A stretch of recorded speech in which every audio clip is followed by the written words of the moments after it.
మా జెన్జీ శ్రోతలకి స్వాగతం సుస్వాగతం. ఈరోజు మనం ఒక మంచి క్రంచీ స్వీట్ అండ్ సాల్ట్ ఒక పదార్థం గురించి మాట్లాడుకోబోతున్నాం. పనిలేని వాడు నేను ఒక్కడే అనుకున్నా నువ్వు ఈ క్రంచీ స్వీట్ అండ్ సాల్ట్ పదార్థం Turkey essence and French baking methods use చేసి తయారు చేశారు. అదే మన హైదరాబాదీ ఉస్మానియా బిస్కెట్.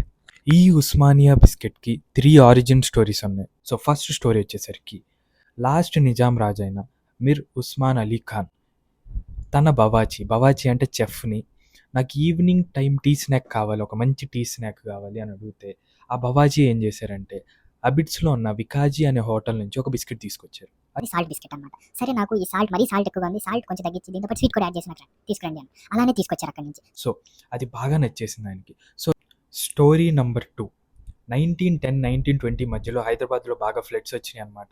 ఆ ఫ్లడ్స్ వచ్చినప్పుడు బాగా హెల్త్ ప్రాబ్లమ్స్ వచ్చి పీపుల్ అంతా ఉస్మానియా హాస్పిటల్ హాస్పిటల్లో చేరారు. అక్కడ ఉస్మానియా హాస్పిటల్లో పేషెంట్స్ ఉన్నప్పుడు వాళ్ళ ఫ్యామిలీ వాళ్ళకి ఫుడ్ ఐటమ్స్ తీసుకొస్తారు కదా తినడానికి. ఆ ఫుడ్ ఐటమ్స్ హెవీగా ఉండడం వల్ల వాళ్ళకి హెల్త్ ప్రాబ్లమ్స్ ఇంకా ఎక్కువ అయ్యేవి. సో ఆ డాక్టర్స్ ఏమనుకున్నారంటే ఒక లైట్ ఫుడ్ కావాలని వాళ్ళు వెళ్ళి లోకల్ బేకరీ వాళ్ళని అడిగారు, నాకు ఒక లైట్ ఫుడ్ కావాలి, మాకు మా పేషెంట్ బిస్కెట్ని ఇంట్రడ్యూస్ చేశారు. అలా ఒక్కసారి అది వైల్డ్ వైల్డ్ ఫైర్ లాగా అందరికీ అంటుకుంది, అందరికీ బాగా నచ్చింది అనమాట. యాక్చువల్లీ ఇదివరకు ఉస్మానియా బిస్కెట్ ఫుల్ వీట్ ఫ్లోర్తో తయారు చేసేవాళ్ళు, ఇప్పుడు మైదా మిక్స్ ఆల్ పర్పస్ ఫ్లోర్తో తయారు చేస్తున్నారు. సో స్టోరీ నెంబర్ 3 తెలుసుకోవాలంటే నెక్స్ట్ వీడియోలో చూడండి. సరే మరి బాయ్.